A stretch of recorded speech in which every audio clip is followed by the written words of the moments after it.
Mitä ohjelmoija tekee? Ohjelmia rakentaa ohjelmia jollakin ohjelmointikielellä suunnittelija määräämien vaatimusten mukaan. Tämä työ on ryhmätyötä luonteeltaan ja se on jatkuvaa siinä mielessä, että ohjelman teko jatkuu sen valmistumisen jälkeenkin. Se ohjelman täytyy jatkuvasti muuttua sen mukaan, kun vaatimukset muuttuu. Ja montako kieltä sinun on osattava? 1 ohjelmointikieli ja vähintään 2 luonnollista kieltä. Englannin kielen taito on välttämätön suomen kielen taidon lisäksi. Ja millainen on peruskoulutuksesi ja ammattikoulutus? Minä olen ylioppilas ja olen ammattikoulutus hankkinut yliopistossa suunnilleen 5 vuoden aikana. Tämä ei ole välttämätön vaatimus, mutta varmaan hyödyllinen.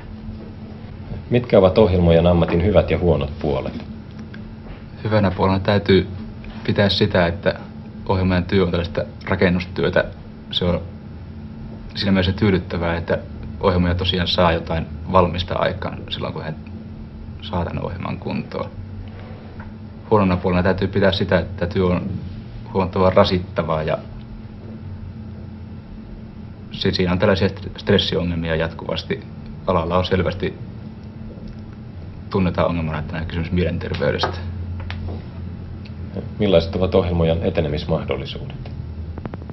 Tyypilliset etenemissuunnat on yhä vaativampiin ohjelmointitehtäviin ja toisaalta sitten suunnittelutehtäviin. Suomessa tämä suunnittelun suuntaan eteneminen on se yleisempi etenemistapa.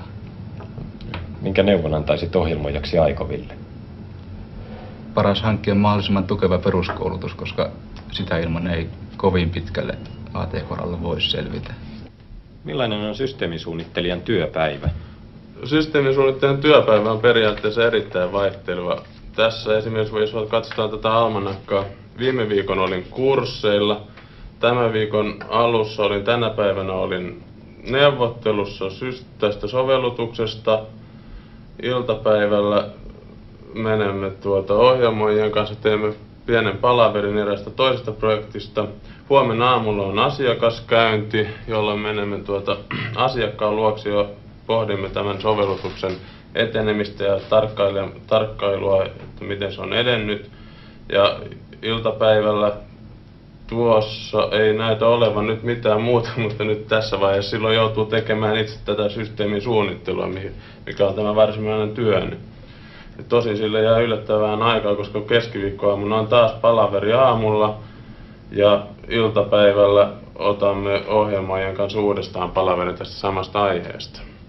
Millainen on koulutuksesi?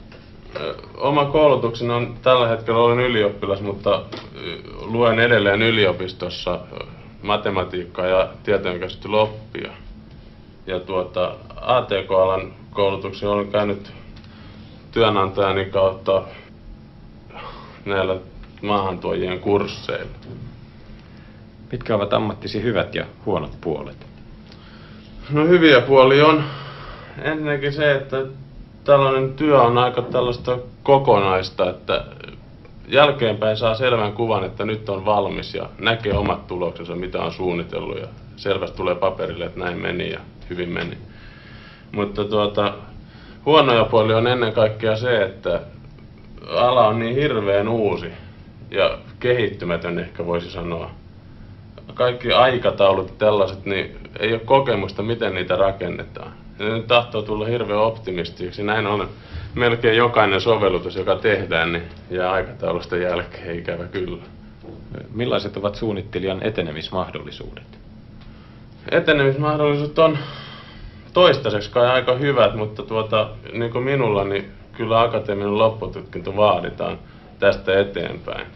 Tässä on nyt ne tositteet, jotka tulevat pankista ja menee lävistykseen. Lävistyksestä ne menee sitten esikäsittelyyn. Ja esikäsittelyssä sitten tarkistetaan ja jaetaan ne sekkitileihin ja talletustileihin. Millainen on hyvä suunnittelija? Tullessani ATK-alalle sain kuulla, että hyvältä suunnittelijalta edellytetään musikaalisuutta ja hieman boheemisuutta. Itse sanoisin kuitenkin, että musikaalisuus ei ole haitta, mutta boheemisuus on. Käsitykseni mukaan suunnittelijan pitäisi olla pitkäjänteinen työssään. Lisäksi hänen pitäisi